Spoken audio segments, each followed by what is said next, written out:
네, 한 주를 마무리하는 섹션 코너죠. IPO 통신 시간 함께하겠습니다. 장유투자 1번지 김대한 차장께서 자리하셨습니다. 만나 뵙죠. 안녕하세요. 네, 반갑습니다. 한 주 잘 지내셨습니까? 네.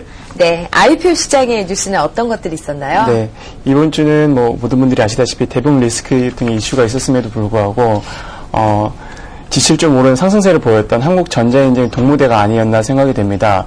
지난주 IPO 통신 시간에 상장 첫날인 한국전자인증의 상한가 소식을 알려드렸었는데요. 그 이후로 3일 연속 상한가를 보였고 어제까지 5일 연속 강한 상승세를 보여서 공모청약에 참여한 투자자분들께는 커다란 수익을 안겨줬다 볼 수 있겠습니다. 더불어 침체되어 있던 공모주 시장에도 다시금 투자자들의 관심이 살아나는 계기가 되지 않았나 이렇게 생각이 됩니다. 그렇군요. 대북 리스크가 좀 불거진 한 주이긴 했지만 IPO 통신 또 역시 또 주목할 만한 뉴스들 많았던 한 주다라는 말씀을 이제 정리를 해주셨습니다. 자, 오늘 상장한 두 종목의 흐름 좀 점검을 해주실까요? 네, 오늘 상장한 종목이죠. 시그네틱스와 KT로 두 종목이 상장했습니다. 약간은 희비가 좀 엇갈리긴 했는데요. KT로는 시초가가 공모가보다 20% 높게 시작해서 장 초반 가격 제한폭까지 상승해서 현재 9,440원 가격 형성 중에 있습니다. 반면 시그네틱스는 차익 매물의 소화가 조금 힘겨운 모습인데요. 현재 공모가 수준에서 약세를 보이고 있습니다. 시그네틱스는 올해 실적 성장세가 높고 내년에도 고성장세를 이어갈 전망이기 때문에 이 차익 매물의 소화가 되고 난 다음에 이제 견조한 주가 흐름도 이제 예상되고 있습니다. 그렇군요. 여러분 두 주가가 조금 엇갈리고 있는데 어떻게 보시면 좋을지까지 말씀을 해주셨습니다. 이번 주 공모청약 내용도 살펴볼까요? 네, 지난주 먼저 이제 금요일까지 진행되는 결과를 알려드리지 못했던 코라홀딩스와 대구방송 먼저 이제 알려드리도록 하겠습니다. 그럴까요? 코라홀딩스 같은 경우에는 첫날 경쟁률도 높았는데 예상대로 둘째 날 경쟁률도 아주 높아서 395대 1을 기록하면서 증거금은 무려 2조 2천억이 몰렸습니다. 라오스 기업이기 때문에 혹시 투자자들의 관심에서 좀 멀어지진 않을까 이게 반신반의를 했었는데요. 기업의 높은 성장성과 시장 점유율들이 크게 어필한 것으로 이제 알려지고 있습니다. 반면 대구방송을 보게 되면 투자자들의 관심이 좀 저조했습니다. 왜 그러냐면 이제 먼저 앞서 상장했던 KNN이 있었는데요. KNN과 규모와 사업성 면에서 동일한 기업인데 KNN의 주가 흐름이 저조한 탓에 대구방송에도 투자자들의 관심이 적었던 것으로 알려지고 있습니다. 이번 주 진행된 청약은 세오테크와 하이스펙 1호가 있습니다. 세오테크도 미니 프린터 시장에서는 충분한 어떤 영업 성과를 보여주고 있는데 투자자들에겐 충분히 인식이 되지 않았던 것 같습니다. 32대 1의 경쟁률로 266억 원의 청약 증거금이 모집이 되었습니다. 반면 하이제 에어로스펙은 스펙 청약 열기를 계속적으로 이어갔습니다. 투자자들의 높은 관심 속에 353대 1의 경쟁률로 마감했습니다. 그렇군요. 이번 주에 또 수요 예측한 종목들도 있을 텐데 결과가 어땠는지 함께 또 살펴보도록 하겠습니다. 네. 어땠습니까? 수요 예측 한 종목이 있었는데 마찬가지로 스펙이었던 동부 TS 블랙펄 스펙입니다. 이틀간 진행된 수요 예측에서 참여 기관의 숫자와 경쟁률은 아직 파악되고 있지 않지만 인기가 높아서 기관별로 청약 배정 수량이 아주 작았다고 합니다. 이제는 스펙이 대세인 것 같습니다. 그래요. 스펙 한 종목 수요 예측까지 또 마쳤다고 하니까 기대해 보도록 하겠습니다. 다음 주의 일정을 좀 살펴봐야 될 텐데 어떤 일정들 기다리고 있습니까? 네, 다음 주는 12월로 바로 이어지는 한 주입니다. 12월에는 기대되는 종목들이 많은데요. 먼저 신규 상장 종목은 3종목이 있습니다. 대구방송과 코라홀딩스, 세오테크인데요. 각각 월, 화, 수 신규 상장합니다. 공모청약은 동부 TS 블랙펄 스펙이 29일과 30일 이틀간 진행합니다. 다시금 투자자들의 뜨거운 관심을 엿볼 수 있겠고요. 수요 예측도 3종목이 있습니다. 대정화금과 한전산업개발, KTS가 12월 1일과 2일 양이틀간 동시에 진행합니다. 그렇군요. 수요 예측하는 종목을 오늘 준비하셨다고 들었는데 어떤 종목입니까? 네, 12월 기대되는 종목이 많지만 그중에 한 종목을 선택했는데 대정화금이 그중 한 종목입니다. 그렇군요. 회사명을 처음 듣게 되면 자칫 중국 기업으로 오해할 수도 있을 텐데요. 그럴 수도 있을 저도 맨 것 처음 같아요. 들었을 때 이거 중국 기업인가라고 생각을 했지만 국내 기업이 맞습니다. 그렇군요. 깊은 뜻이 있던데 그 뜻은 생략하도록 하고요. 대정화금 연역이 상당히 오래되었습니다. 1986년도에 법인으로 전환을 했지만 설립은 68년도에 됐기 때문에 약 한 40여 년이 넘었다고 볼 수 있겠습니다.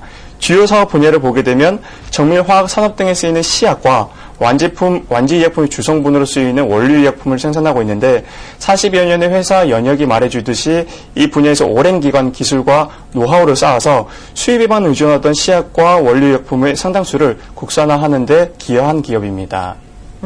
그러네요. 경쟁력과 함께 전망에 대한 부분 살펴보면 조금 더 가깝게 다가오지 않을까라는 생각 드는데 어떻습니까? 네. 우선 시약은 화학적 방법에 의한 물질과 검출이나 정량을 위한 반응에 사용되는 화학약품을 말하는데요. 환경과 바이오, 그리고 화학 연구 분야에서 연구와 신제품 개발 시에는 반드시 필수적으로 요구되는 것이 바로 시약 제품입니다.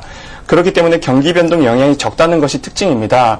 IMF 등 국제적인 불경기였던 2007년과 2009년도에도 연평균 20%에 달하는 성장세를 보였고요. 삼전 순약공업, 덕산약품공업과 함께 3개사가 40년 이상 독과점 형태로 공급해오다 보니 영업망과 인지도 등에서 진입장벽이 상당히 높은 편이라고 볼 수 있습니다. 원료 의약품 분야도 마찬가지로 시장청에서 허가된 기업만 제조를 할 수 있기 때문에 완전 경쟁 시장이 아닌 소수의 검증된 기업이 주도하는 시장이어서 안정적인 제조와 공급선을 확보할 수 있었습니다. 또한 시약은 그 대체 시장이 존재하지 않기 때문에 주요 원료 등의 수입 시에 환율이 오르더라도 판매 가격에 반영할 수 있기 때문에 마진율이 변함이 없다는 것은 상당한 경쟁력으로 볼 수 있겠습니다. 대정화금은 오랜 기간 수입에만 의존해 100% 의존해서 불모지였던 국내 시약 시장에 2007년도 국내 최초로 시약을 해외로 수출하는 성과를 나타내기도 했는데요. 향후 신규 사업인 HPLC 용매 제조용 증류탑이 신축 완료되게 되면 고가품인 HPLC 용매의 폭발적인 매출이 기대되는 등 정밀화학 산업과 바이오, 환경 산업의 고성장과 더불어 앞으로 전망은 상당히 밝아 보입니다. 그렇군요. 2차 전지와 관련된 자회사가 있다고 들었습니다. 대정이엠이 주목받고 있다고 하던데 어떤 기업입니까? 네. 자회사인 대정이엠이 상당히 매력적입니다.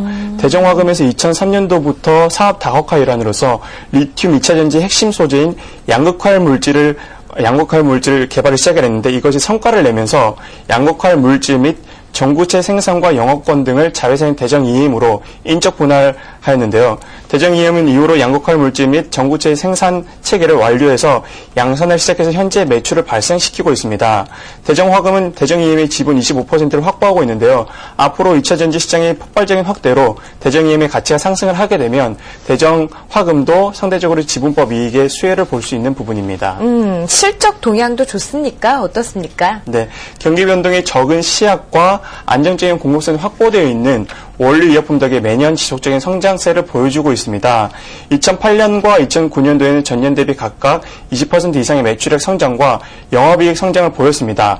올해 3분기까지 매출액은 316억 원에 316억 원의 영업이익과 순이익은 각각 42억과 43억과 42억 원으로 매출액 대비 약 13% 정도 됩니다. 저희가 가장 주목하는 것이 사실 상장 당일에는 이런 부분 여러분 또 신경 쓰실 것 같습니다. 유통 물량과 함께 일정도 함께 또 짚어주시면 좋을 것 같아요. 언제입니까? 네, 대정이엠은 상장 당일 유통 물량이 상당히 작습니다. 공모 후 상장 예정 주식수는 총 572만 주로 이 중에서 공모 물량인 184만 주만 유통 가능한 물량이어서 출하될 저가 차익 매물이 없다는 점은 상당히 매력적입니다. 공모 청약 일정 오는 12월 8, 9 양이틀간 HMC 투자증권 주관으로 진행됩니다. 경쟁률이 상당히 높을 것으로 예상이 되지만 청약 조건을 미리 알아보셔서 청약에 참여해 보신다면 좋은 결과가 있을 것으로 보입니다. 연말에는 고배당도 준비 중이라고 하니까요. 상장하자마자 배당주로 부각될 가능성도 있습니다. 신규 상장일은 12월 20일입니다. 그래요. 공모에 대한 내용도 자세하게 좀 짚어주시면 좋을 것 같은데요. 네.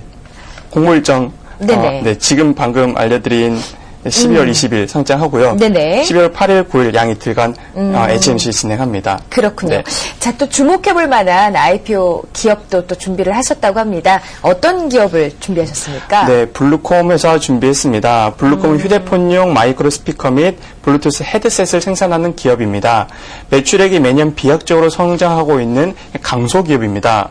블루콤은 얼마 전에 삼성전자 윤종용 상임고문이 100억 원대의 지분 투자로 세간에 크게 알려졌던 기업인데요. 상장을 앞두고 부정적인 시선들을 우려했는지 다시 재매각하는 해프닝이 벌어지기도 했습니다. 그렇군요. 덕분에 회사 홍보는 톡톡히 됐겠죠. 블루콤은 1990년 휴대폰의 음향 부품인 부저 개발에 성공하면서 1998년까지 8년간 부저만을 개발 생산한 독보적인 기업으로 당시에는 국내 시장 점유율 1위를 고수하면서 그 성장 발판을 다졌습니다. 이후 시장의 변화에 맞추어서 마이크로 스피커와 리시버, 전동 모터, 블루투스 등을 개발함으로써 큰 폭의 성장을 이루게 되었습니다. 삼성전자와도 납품 관계를 맺고 있고 스마트폰인 갤럭시 S에도 제품이 공급이 되고 있는데요. 그 외 LG전자도 주요 고객사입니다. 블루콤이라고 한다면 휴대폰용 마이크로 스피커와 함께 블루투스를 생산하는 기업. 정말 성장세가 남달랐을 것 같습니다. 네, 맞습니다. 실적으로 좀 나타나죠? 어떻습니까? 네, 블루콤은 설립 4년 만에 500만 불 수출탑을 달성한 그렇군요. 이후에 중국 천진에 공장을 설립해서 인건비 절감과 효율성 증대를 이뤄서 2000년에는 2천만 불 수출탑을 달성하기도 했고요. 지난 3년간을 보더라도 평균 50%의 매출 성장세를 보였습니다. 휴대폰용 스피커와 블루투스 헤드셋 수출 등의 매출 호조가 주요 원동력이었습니다. 휴대폰 관련 음향 부품을 생산하고 있기 때문에 휴대폰 시장과 발맞춰 성장을 하고 있다고 볼 수 있겠는데요. 내년 휴대폰 시장도 스마트폰 중심으로 올해보다 16% 이상 증가할 것으로 내다보고 있습니다. 더불어 주요 거래처인 삼성의 판매 호조가 예상되기 때문에 블루콤의 내년 전망도 밝아 보입니다. 다만 제품 원가 비중이 높아서 영업이익률은 10%를 하회하고 있다는 점은 아쉬운 부분이지만 오랜 기간 꾸준히 이익을 낸 만큼 재무 안정성이 상당히 뛰어납니다. 자본금 34억 원에 잉여금이 500억 원이 넘습니다. 유동 비율 또한 1000% 가깝게 상당한 현금을 보유하고 있습니다. 따라서 부채 비율을 보게 되면 상당히 낮을 수밖에 없겠는데요. 상장을 하게 되면 추가로 신규 자금도 들어오게 될 텐데 아직 투자처는 알 수 없겠지만 풍부한 자금으로 투자 여력이 충분하다는 점은 분명 매력적입니다. 그렇군요. 자, 앞으로 이제 일정을 조금 정리를 해보겠습니다. 어떤 일정 가지고 있나요? 네, 지난 10월 예비신사 청구서를 제출한 블루콤은 어제 25일이죠. 예비신사 승인을 듣겠습니다. 증권신고서를 제출하고 상장 일정을 빠르게 준비하면 내년 1월경에는 상장이 가능할 것으로 예상됩니다. 심사 청구권은 9,000원에서 12,000원으로 지난해 실적 기준 PER 7에서 9 정도로 올해 실적을 기준으로 하게 되면 상당히 낮아지게 되어서 투자를 고려해보기 적정한 수준이 되겠습니다. 공모 예정 주식수는 총 270만 주로 우리투자증권 주관으로 진행됩니다. 네, 그렇군요. 자, 이번 주 장외시장의 또 주요 뉴스들 점검하면서 저희 또 마무리하면 좋을 것 같습니다. 어떤 뉴스들이 있었습니까? 네, 이번 주간 장외에서 가장 큰 이슈는 아마도 삼성 관련주들이 아닐까 합니다. 삼성그룹의 지배구조 개편 일환으로 상장 이슈가 부각되고 있는 삼성 SDS는 연일 신고가를 갱신하며 지난 주간 대비 20% 이상 상승세를 이어가고 있고 차기 삼성 SDS로 불려지는 서울통신기술과 CQI닷컴도 삼성 SDS 위주로 사업 재편할 경우에 사업 합병 가능성으로 인해서 지난 주간 대비 각각 20% 이상 급등했습니다. CQI닷컴은 2008년도에도 삼성 SDS 측에서 인수를 추진했었기 때문에 이번에는 어떤 방향으로 결정될지 투자자들의 이목이 집중되고 있습니다. 현대 엔지니어링의 상장 가능성에 대한 내용도 나오던데 저희 간단하게 살펴볼까요? 네, 맞습니다. 현대그룹이 이번에 현대건설 인수 합병으로 이제 현대 엔지니어링 상장 가능성이 부각되면서 장외 주가가 급등하고 있는데요. 현대건설의 인수자인 현대그룹이 자금 조달 방안으로 현대건설에서 73%를 보유하고 있는 현대 엔지니어링의 상장이 부각이 되고 있는데요. 현재 상장되어 있는 삼성 엔지니어링과 비교할 시에 현대건설이 보유하고 있는 현대 엔지니어링의 지분이 1조 8천억 원으로 예상이 되면서 그에 따라 장외 주가도 급등을 하고 있습니다. 비상장 주식의 가장 큰 급등 이슈는 첫 번째는 상장이고 그렇죠. 두 번째는 네. 합병입니다. 그렇군요. 그렇기 때문에 주주분들께는 좋은 소식이 앞으로 들려지기를 바라겠습니다. 네, 저희 이번 주 또 장외시장의 주 뉴스까지 살펴봤는데요. 장외시장의 시세는 어떻게 이어지고 있는지 함께 확인해 보도록 하겠습니다.